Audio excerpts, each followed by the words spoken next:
Bismillahirrahmanirrahim. The topic that we are going to study today is cardiovascular diseases, chapter 13 from Parvez Akbar.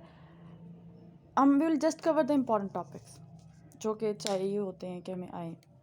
खैर सबसे पहला जो topic का जो मेन मकसद ये है कि हमें पता हो कि ए साइनोटिक और साइनोटिक हार्ट डिजीज़ कौन से हैं.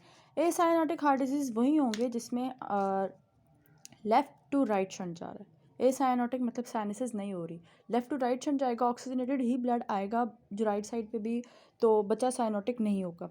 इनमें से कौन कौन से ventricular septal defect, PDA, ASD और बाकी ये भी लिखे हुए हैं, coarctation of aorta, valvular aortic stenosis and valvular pulmonary stenosis. जो साइनोटिक हार्ट डिजीज़ है ना, वो सारे वो हैं जिसमें बच्चा साइनोसिस में जाएगा. It's right to left shunt और इसमें सारे it all starts with T. Tetralogy of Fallot, tricuspid atresia या pulmonary atresia, transposition of greater arteries TGA, total anomalous pulmonary venous return truncus arteriosus. ये सारे T से शुरू होते हैं, 5 और ये सारे they have right to left shunt, they cause cyanotic heart disease. The most important topic of cardiovascular disease among cyanotic heart disease tetralogy of Fallot जो अक्सर आता है. टेट्रोलॉजी ऑफ फेलो का ये इसका एक दिया हुआ है सिनेरियो आप लोग खुद पढ़ लीजिएगा, लेकिन इसमें जो मेन पॉइंट्स हैं वो हम लोग पढ़ेंगे. एक तो ये कि टेट्रोलॉजी ऑफ फेलो चूँकि साइनोसिस होती है, साइनोसिस जहाँ पॉइंट लिखा हुआ है क्लबिंग, कार्डियक की जो एपिक्स होती है वो एलिवेट हो जाती है और वो देती है एक boot shaped appearance to the heart, diminished pulmonary vascularity, chest x-ray की फाइंडिंग है. और ECG अभी हम पढ़ेंगे किस तरह डायग्नोज करते हैं, उसके पॉइंट्स लिखे हुए सिनेरियो में. Right axis deviation and ABGs में मेटाबॉलिक एसिडोसिस हो जाती है.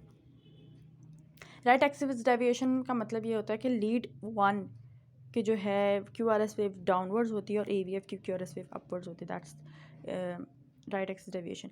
इस टेट्रोलॉजी ऑफ फेलो के होते हैं 4 components: ventricular septal defect, pulmonary stenosis, overriding iota, right ventricular hypertrophy. ऐसे ये overriding iota ventricular septal defect है, यहाँ पे ओवरराइड करिए आयोटा, पल्मोनरी स्टेनोसिस है तो right ventricle obviously there would be hypertrophy. और राइट वेंट्रिकुलर हाइपरट्रॉफी है तो there is without any doubt कि राइट एक्सिस डेविएशन ही होनी थी. अब ये जैसे क्लबिंग दिखाई दे रही है, डायग्नोसिस कैसे करेंगे? 4 चीज़ें. कोई भी कार्डियोवैस्कुलर की आना तो 3 चीज़ें तो मस्ट हैं: चेस्ट एक्सरे, ECG और इको. उसके अलावा ब्लड काउंट, ABGs जो भी कराना चाहते हैं यहाँ ब्लड काउंट करा लें. उसमें हार्ट फेलियर में आप ABGs करा लें. ब्लड काउंट में ऑब्वियसली टेट्रोलॉजी ऑफ फेलो है, मतलब साइनोसिस होनी है. साइनोसिस होनी है तो हीमोग्लोबिन, हेमाटोक्रिट, RBC चेक करें. उसके कम हुए होंगे, नहीं, हीमोग्लोबिन, हेमाटोक्रिट, RBC ज़्यादा हुए होंगे. क्यों? क्योंकि पॉलीसाइथीमिया हो जाता है रिफ्रैक्टरी टू एनीमिया. ठीक, रिलेटिव एनीमिया होता है और उसकी वजह से हमारे पास पॉलीसाइथीमिया मिलेगा. चेस्ट एक्सरे में एपिक्स शिफ्टेड हुई हुई है तो लिफ्टेड हुई हुई है and there is concavity in the pulmonary segment, तो हमारे पास बूट शेप्ड हार्ट नज़र आएगा. Lung vascular marking, oligaemic lung field और aortic arch would be right sided. As I told you, there is overriding aorta. ECG shows right axis deviation. क्यों right axis deviation क्यों? Because there is right ventricular hypertrophy. And echo पे सारी चीज़ें दिख जाएंगी हमें कि right ventricular hypertrophy, pulmonary stenosis, ventricular septal defect और overriding aorta है. Cardiac catheterization भी करवा लें. It leads to the clarity of the pulmonary artery and coronary artery anatomy. ये भी यहाँ दिखा हुआ है, यहाँ क्लियर नहीं है कि मे बी लाइट की वजह से मुझसे कंडीशन कि ये हार्ट है, ये इसका एट्रियम, ये राइट वेंट्रिकल और ये इसकी एपिक्स लिफ्ट हुई है. इसकी एपिक्स है ना यहाँ पे kind of boot shaped. Complication, ये क्वेश्चन आया भी हुआ पास पेपर में. ये टेट्रोलॉजी ऑफ फेलो तो आया भी हुआ, उसके साथ 6 कॉम्प्लिकेशन पूछी थी, 6 के 6 ही लिखनी है. सेरेब्रल वैस्कुलर एक्सीडेंट हो सकता है, क्यों? क्योंकि एम्बोलाई चला जाए और वहाँ कोई आर्टरी को बंद कर दे.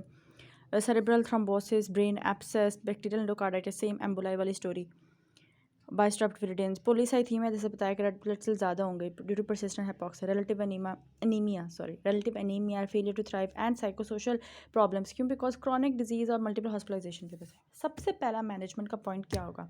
हमारा एम ये है कि बच्चे को उसके पल्मोनरी ब्लड फ्लो इंक्रीज़ किया जाए एंड हाइपॉक्सीमिया से बचाया जाए. उसके लिए क्या करना है? ऑक्सीजन देनी है, adequate hydration and avoid haemoconcentration, temperature maintenance to limit oxygen consumption, blood glucose level check कीजिए, electrolyte, fluid, nutrition, haemoglobin, haematocrit should be maintain. अगर ये ज़्यादा हो रही है हीमोग्लोबिन हेमाटोक्रिट तो फिर फ्लीबॉटमी करेंगे, partial exchange transfusion. Iron supplement देंगे. बैक्टीरियल एंडोकार्डाइटिस ना हो तो इसकी प्रोफाइलेक्सिस देंगे. प्रोफाइलेक्सिस क्या है? Benzyl penicillin. Antibiotics and drainage for the brain abscess, अगर ब्रेन एब्सेस होगी one of the complication that told you. To prevent growth retardation, ये ना हो कि ग्रोथ अब रुकी रहे, उसकी डाइट को करेक्ट करें एंड काउंसलिंग करें, साइकोसोशल काउंसलिंग। बाकी अगर टेट स्पेल में चला गया, हाइपोक्सीमिक स्पेल में, ऑक्सीजन दें। तो नी चेस्ट पोजीशन, नी चेस्ट पोजीशन में क्या होगा, जब वो स्क्वाट करेगा, नी चेस्ट पोजीशन या स्क्वाट पोजीशन जिसे कहते हैं, स्क्वाट करने से सिस्टमिक वैस्कुलर रेजिस्टेंस बढ़ेगी। सिस्टमिक है कि इंट्रा अब्डोमिनल प्रेशर बढ़ता है, इंट्रा अब्डोमिनल प्रेशर जो है वो वैस्कुलर रेजिस्टेंस प्रोवाइड करता है, तो लेफ्ट हार्ट को रेजिस्टेंस मिलती है ब्लड की तरफ से, तो लेफ्ट टू राइट शंट में बदल जाता है। मॉर्फिन दें उसको कंट्रोल करने के लिए, इसकी एंग्जाइटी को, एसिडोसिस इंट्रावेनस सोडियम, एसिडोसिस को करेक्ट करने के लिए सोडियम बाइकार्ब। सर्जरी अब 2 तरह की है, अब होता है ना, वरना अक्सर चीज़ों की जो सर्जरी होती है वो एंड ट्रीटमेंट होती है और मतलब नॉट अ कंजर्वेटिव ट्रीटमेंट। यहाँ पे एक पैलिएटिव ट्रीटमेंट भी है, ब्लालॉक टॉसिंग शंट। इसमें राइट सबक्लेवियन आर्टरी को शंट कर देते हैं इसके साथ, पल्मोनरी आर्टरी के साथ। करेक्टिव सर्जरी में क्या, करेक्टिव सर्जरी में सारी चीज़ें करेक्ट होगी, पैचेस लगेंगे, वीएसटी भी करेक्ट होगा, सारी चीज़ें करेक्ट होगी। Outflow obstruction, right outflow obstruction और पल्मोनरी स्टेनोसिस, सब सारी चीज़ें करेक्ट होंगी as I told you. Prognosis इसकी अच्छी है अगर पहले करेक्ट कर दिया जाए, लेकिन कई दफ़ा होता है कि डीप डेथ स्पेल से वजह से बच्चा मर भी जाता है।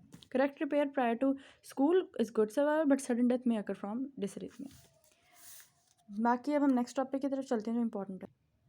एक चीज़ जो ऑस्पी में आती है वो ये कि ट्रांसपोजिशन ऑफ ग्रेटर आर्टरीज में ना, ये एग शेप्ड हार्ट होता है, और ये एक्सरे तो पेट आता ही आता होता है अक्सर ऑस्पीज में। Starting with acyanotic heart disease, इसमें VSD is very important, VSD, ASD, PDA, ये तीनों चीज़ों, इन्फेक्टिव एंडोकार्डाइटिस, चाहे वो साइनोटिक नहीं है, एसाइनोटिक नहीं है, लेकिन ये तो बहुत दफ़ा आए हुए हैं पास्ट पेपर्स में। इसके एक दो चीज़ें जो पेट है ना वो ये हैं कि बच्चा रेस्पिरेटरी डिस्ट्रेस के साथ आएगा, टेकिपनिक इन्फेंट। वीएसटी में होता है पैन सिस्टोलिक या सॉफ्ट हॉलोसिस्टोलिक मर्मर, और लेफ्ट लोअर स्टर्नल एच पे दिखेगा, लेफ्ट अपर स्टर्नल एच पे जो मर्मर होगा ना वो एएसटी का होगा, लोअर लेफ्ट स्टर्नल एच पे जो मर्मर होगा ना वीएसटी का होगा। हेपेटोमेगली क्यों, क्योंकि वेंट्रिकल ख़राब है, वो राइट वेंट्रिकुलर की हाइपरट्रॉफी करेगा, तो राइट वेंट्रिकल से इन्फीरियर वेना के बाद कहाँ से आती है, लिवर से आती है, लिवर की हेपेटोमेगली हो जाएगी। And it can also chest x ray shows cardiomegaly, it can also lead to cardiac failure. तो पैथोफिजियोलॉजी पता है क्या कि लेफ़्ट टू राइट शंट है, इसलिए एसाइनोटिक हार्ट डिजीज़ है। तो लेकिन अक्सर ये होता है कि लेफ़्ट टू राइट शंट होते होते होते एक पॉइंट आता है, राइट का प्रेशर इतना बढ़ जाता है कि वो opposite right to left shunt होने लग जाता है। तो जब ऐसी कंडीशन आती है तो राइट वेंट्रिकल भी हाइपोट्रोफी कर जाता है, वो जो पल्मोनरी राइट वेंट्रिकल ने जो पल्मोनरी वेसल से पंप करना होता है ब्लड, वहाँ भी पल्मोनरी वैस्कुलर की रेजिस्टेंस बढ़ जाती है, लीड्स टू पल्मोनरी हाइपरटेंशन। तो रिवर्सल हो जाता है, एक तो शंट का, दूसरा है एजनमिंगर फिजियोलॉजी, जो पल्मोनरी हाइपरटेंशन है वो ओकर हो जाती है। तो ये बताया हुआ कि लार्ज, मॉडरेट और स्मॉल साइज वीएसटी होती है। स्मॉल का तो कुछ वैसे भी करना नहीं होता, लार्ज भी मसला होता है। क्या कराएंगे, 3 चीज़ें, एक्सरे, ईसीजी, एको करानी है। एक्सरे में आपको cardiomegaly, increase pulmonary vascularity, why, because I told you just now कि रिवर्सल हो जाता है शंट का।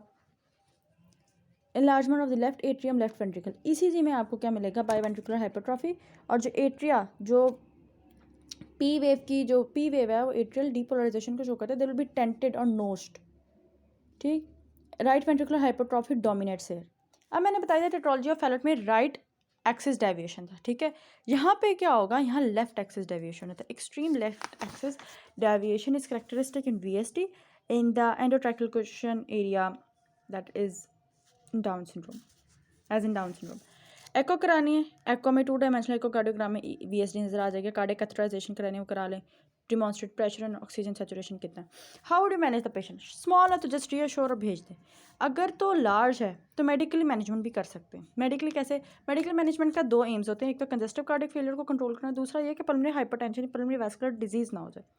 कंजेस्टिव कार्डियक फेलियर को हम किस तरह कंट्रोल करते हैं, डायजॉक्सिन या इस तरह की हम ड्रग्स देते हैं, कार्डियोजेनिक ड्रग्स। लेकिन अगर डायजॉक्सिन से भी ठीक ना हो तो फिर फ़ौरन go for surgery even before 2 years of age. Intractable heart failure है, पल्मोनरी हाइपरटेंशन है, या क्रॉनिक वॉल्यूम ओवरलोड है, गो फॉर सर्जरी, इसमें पैच लगेगा, prosthetic patch. There can be complications, there is a good prognosis if caught early और during first year, if caught early and defects को close कर दिया जाए। अगर तो स्मॉल है तो खुद ही फर्स्ट ईयर ऑफ लाइफ में बंद हो जाएगा, लेकिन अगर बड़ा है तो इससे डिफेक्ट को क्लोज कराना पड़ता है before the child goes to school at like the age of 4 or 5। Complications क्या हैं कि इट कैन लीड टू, जैसे वीएसटी बताया, वीएसटी वहाँ पे लिखा हुआ, इससे सिनेरियो में it can lead to heart failure, तो yes it can lead to congestive cardiac heart failure, repeated episodes of respiratory infection, growth rate रुक सकती है, infective endocarditis why because VSD की वजह से कोई इम्बुला बन सकता है, कोई थ्रोम्बस बन सकता है, that can become an embolus, pulmonary hypertension and Eisenmenger syndrome. ये सारी बाकी में ना ये 2-3 चीज़ें तो कॉमन है, congestive heart failure, pulmonary hypertension, Eisenmenger syndrome. PDA, patent ductus arteriosus, इसका फिर एक सिनेरियो है कि there is widened pulse pressure, there is continuous machine like murmur going along the left sternal border, and it shows pulmonary vascular congestion and this and that all things. 6-month-old infant presents with the evaluation, he does well until 6th day of life, और उसके बाद ये सब कुछ से subcostal retraction, the respiratory rate increase हो चुका है।